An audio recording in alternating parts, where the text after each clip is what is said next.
स्वामी जी, जो सूरज की रोशनी का इंसान से जो रिश्ता है, ये वाकई कमाल का है। और ये रोशनी बिल्कुल फ्री मिलती है सबको, फिर भी लोग नहीं ले पा रहे हैं। बड़ा अजीब सा संकट है।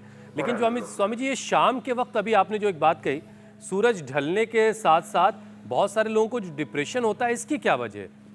शाम को तो मौसम और अच्छा हो जाता है और सुहाना हो जाता है, लेकिन कुछ लोग कहते हैं शाम को बड़ा व्यक्ति के जीवन में भोर में तो उत्साह रहता है, दिन में शौर्य वीरता पराक्रम होता है और सांझ को शांति होती है। लेकिन जिनके जीवन में बहुत ज्यादा नैराश्य है, कुंठाएं हैं, सांझ ढलते ढलते वो थोड़े स्लो होने लगते हैं, क्योंकि सूर्य जो है ना गतिशील रखता है, इस पूरे अस्तित्व को क्रियाशील रखता है, ऊर्जान्वित रखता है। तो वो जो गतिशीलता है, वो जो ऊर्जा है, शौर्य वीरता पराक्रम उत्साह, वो थोड़ा थमने लगता है। क्योंकि व्यक्ति के जीवन में यदि थोड़ा ठहराव नहीं होगा तो विश्राम कैसे कर पाएगा? तो सांझ रात बनी है सोने के लिए।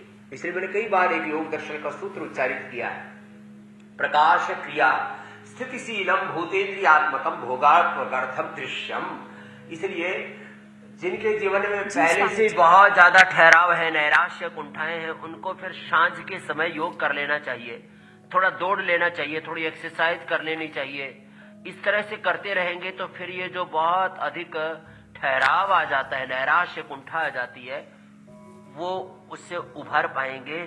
सांझ को सूरज को अर्घ्य दे और फिर अपना थोड़ा अनुलोम विलोम प्राणायाम आदि जो भी कुछ फिजिकल एक्टिविटी, कुछ प्रैक्टिस जरूर कर ले मेरे भाई।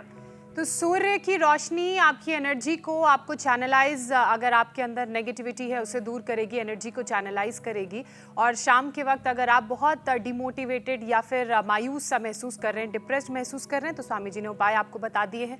स्वामी जी, छठ पूजा की हम बात कर रहे हैं। तमाम ऐसी चीज़ें हैं जो छठ पूजा के दौरान चढ़ाई जाती हैं।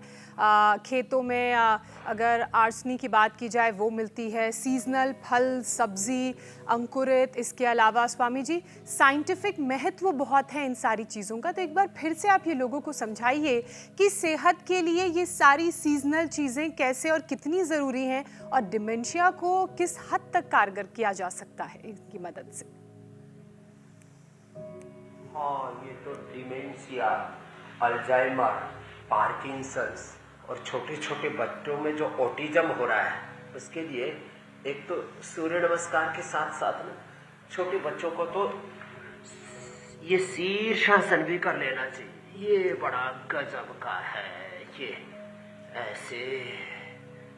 और हाँ, इसके साथ साथ जो इतना न कर पाए उनको सर्वांगासन ऐसी, ये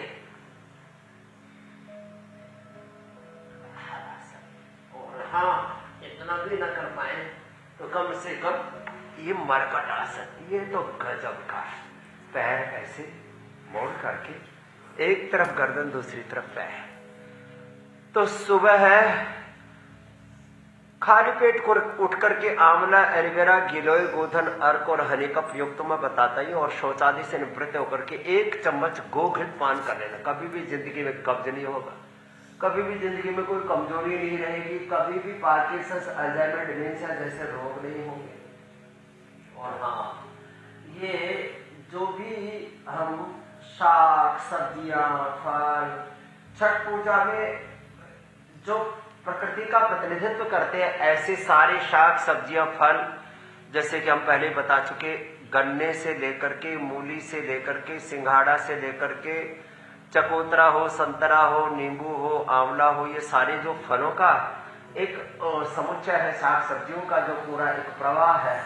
और साथ में ठेकुआ, ये गाय के घी में ही भून करके ठेकुआ खाया जाता है, उसमें घी की एक बड़ी महिमा है। तो ये सारी चीजें हमें प्रकृति से जोड़ती है। और जितना भी जंक फूड है, फास्ट फूड है, चारों तरफ पॉल्यूशन, चारों तरफ रेडिएशन, चारों तरफ एडल्ट्रेशन, और खास करके जंक फूड का जो पूरा ताना बाना है, जंक फूड से, फास्ट फूड से बचेंगे और वापस दाल बाटी, चूरमा, चोखा लिट्टी, ये सब के सब हमें वापस प्रकृति के साथ अलाइनमेंट करते हैं हमारा।